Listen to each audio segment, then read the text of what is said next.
గణేశ, జై జై గణేశ. శీఘ్ర కార్య సిద్ధికై గణేష్ దీక్షను స్వీకరించండి. సిద్దిపేట పరిసర ప్రాంతాల్లో గత 22 సంవత్సరాల నుండి మొట్టమొదటిసారిగా గణేష్ దీక్షలు చేపట్టడం అనేటువంటిది జరుగుతుంది.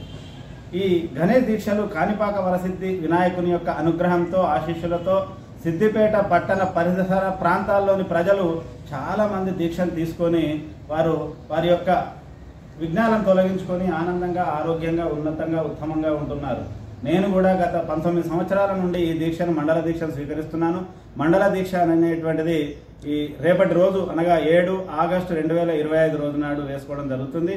21 రోజుల దీక్ష వచ్చేసి వినాయక చవితి నాడు, 21 రోజుల తదుపరి కాణిపాకంలో కానీ లేదా మన సమీపంలో ఉన్నటువంటి వినాయకుని క్షేత్రంలో కానీ మనం మాల విరమణ చేసుకునేటువంటి అవకాశం ఉంది. ఈ దీక్షలు చేపట్టడం వలన శారీరకంగా, మానసికంగా ఎంతో పరిపక్వత చెందుతుంది. మనిషి ఆరోగ్యంగా, ఆనందంగా, ఉత్సాహంగా, ఉల్లాసంగా ఉంటాడు. ఆధ్యాత్మిక చింతన ఉండడం వలన మనిషి ఉన్నత శిఖరాలను అధిరోహించేటువంటి అవకాశం ఉంటుంది.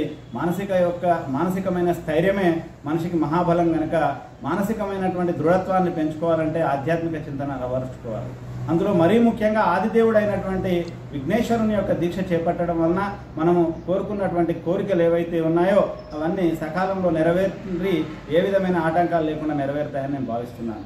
కాబట్టి దీక్షను చేపట్టేటువంటి వారు రేపు 41 రోజు మండల దీక్షను, వినాయక చవితి రోజు 21 రోజు అర్ధమండల దీక్షను స్వీకరించి మీ యొక్క కోరికలు నెరవేర్చుకోవాల్సిందిగా మనవి. అదేవిధంగా రాబోయే వినాయక చవితి పర్వదినాన్ని పురస్కరించుకొని మన ప్రాంతంలో కానీ ఎక్కడ కానీ వినాయకుల్ని విరివిగా ఏర్పాటు చేస్తున్నారు. ఈ వినాయకులు అనేటువంటివి మట్టి వినాయకులతో చేసినట్టయితేనే పర్యావరణాన్ని హితం కోరిన వాళ్ళం అవుతాం.